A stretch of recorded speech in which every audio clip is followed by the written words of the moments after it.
We live, we lit, and we loco. We back at it, all right? Happy Monday. Hope you're having a blessed day. And today we're going to talk about, I forgot. I'm going to be talking about why you do things is how you do them. What motive is driving? What motive is pushing you to do things that you do? I just showed you from an example. That's me doing it because I promised them a video every week. So I'm gonna just do this video. I'm gonna have to do it. I don't even know what I'm talking about. I'm just going and just freely talk, just freelance right into it. What is my motive behind it? Or am I doing this out of passion, wanting to spread a positive message, wanting to actually fulfill my promise and actually be there and understand and have even when life's, I'm still doing it for the right reason. And that's what I want to talk about, like the motive. Like this past Sunday, me and my Bible study, we went to go serve. But in order to serve, it's about how you do it. Is your heart in the right position? Are you serving? Who are you under? Like whose name are you serving under? Are you in the right position to serve? It all depends. It all relates back to like why you do the things, and it's how you do them. Like it's reflecting on how you do it. It reflected on how I do things. So if I say I want to be the best basketball player, and I made that devotion to myself, to me, myself, and I'm working on it every day. It's gonna show up. I may not be the best, but it's gonna show up. I'm gonna be in the gym. I'm gonna be practicing on my craft. You know, like your motivation, it shapes our effort. It shapes our attitude, and especially our results. Like if your why isn't strong enough, if your why is strong, then your how will show it. Your how will reflect in many ways. If you have a good reasoning behind what you're doing, or you actually believe, or you actually made a devotion to it, your how is actually going to reflect it in so many different ways. I can give a Bible verse, Colossians chapter 3, verse 23.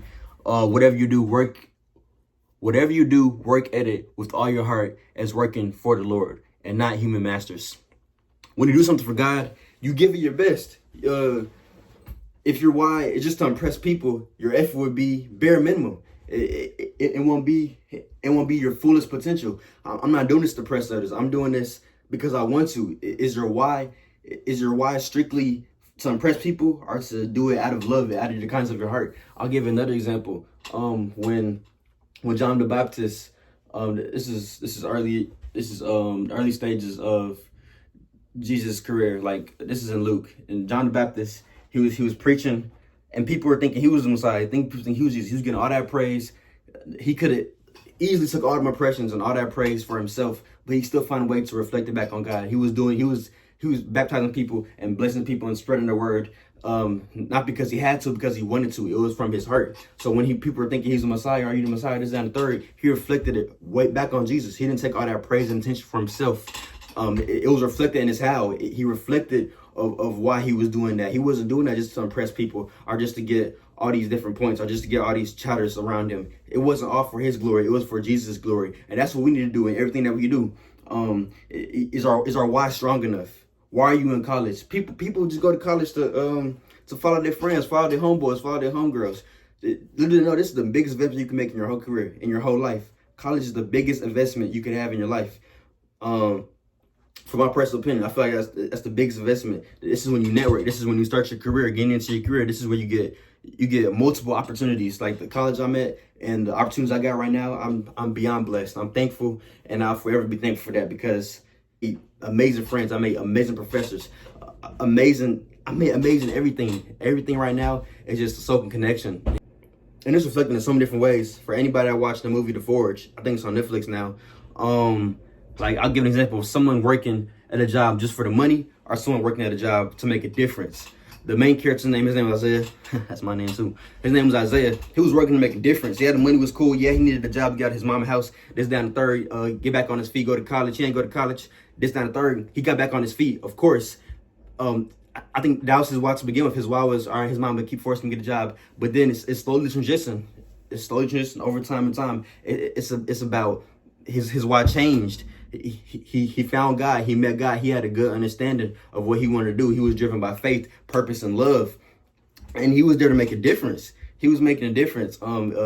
He had the opportunity to go home and do nothing, or to work overtime. I think he stayed there like the whole night. I don't know how many hours they worked, but they stayed there the whole time to make up and save that company, so that they won't have to lay off people or close down a specific side of the company that they were used for ministry and all that.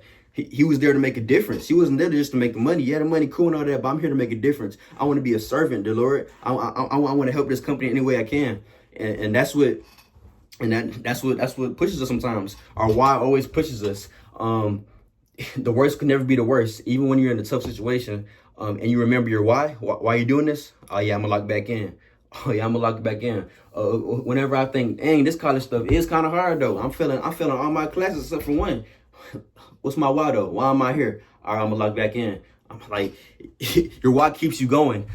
Life is going life all the time. You can set all the goals you want, and you could strive for every single one of them, but life is going to inevitably happen. The worst is never the worst though. You got to remember your why. Why'd you start that blow? Why'd you start that plan? You got to remember that in the back of your head, because sometimes that's all we have. That's all we need to push through. We got to talk to God and be like, why am I here? Why in this position? That why determines your how.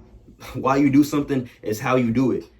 10 times out of 10, if you have a bad plan, that bad plan gonna fail. If I have a good plan, not saying all good plans or all plans in general fail or succeed, but if I have a good plan, I'm more likely to succeed. Like if I have a good plan structured with discipline and why I did that plan or why I made that plan, I'm going to succeed. I'm going to pinpoint.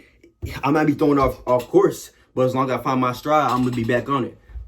The course may be this way and I may string this way, but little to know that course right here loops back around back to the ultimate goal. So it's not about how you do something all the time. It's gonna be times where I get down. It's gonna be, I'm sorry, I just got, but anyway, I'm gonna pick back up on a new point. Our why, like we have to align our why with God's purpose. When our purpose is aligned with God's will, he'll give us strength. He'll direct our steps. Commit to the Lord, whatever you do, and he will establish your plans. So just having faith and trust in the Lord, you can be able to find your why, find your purpose. And we have to check our why before anything. Like, if your motivation is bare minimum, if your motivation is weak, we have to ask God to renew your purpose, or renew our purpose. Like, pray to God, ask for these things. Ask and it will be given. Seek and you will find. This is all attainable things. So yeah, I just brought up this point. I'm really passionate, and I really like this. That's this saying. What's the saying? So I don't know about heart yet, but I'm gonna know it for sure. I like this saying. I'm sorry, I just lost my train of thought, but shout out to my teacher. He always says the saying, especially lines up with his class. My favorite professor. Why you do things is how you do them. So, yeah, big shout out to him, and that was my reason and passion, motivation behind this video. So, yeah. And then, yeah, I've been slacking my videos. I've been getting like just 1, maybe 2 videos a week, which is still good, which is still consistent. I'll say so myself, but I know I can do way more better. I could have worded that so much better. But yeah, so this week I'm gonna do a at-home workout vlog to show y'all can still work out at home. You know what I'm saying?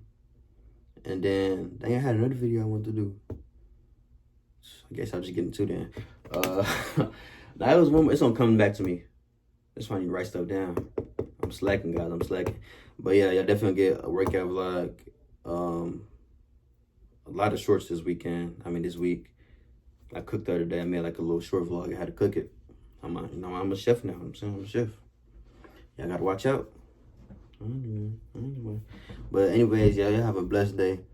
And remember, why you do things is how you do.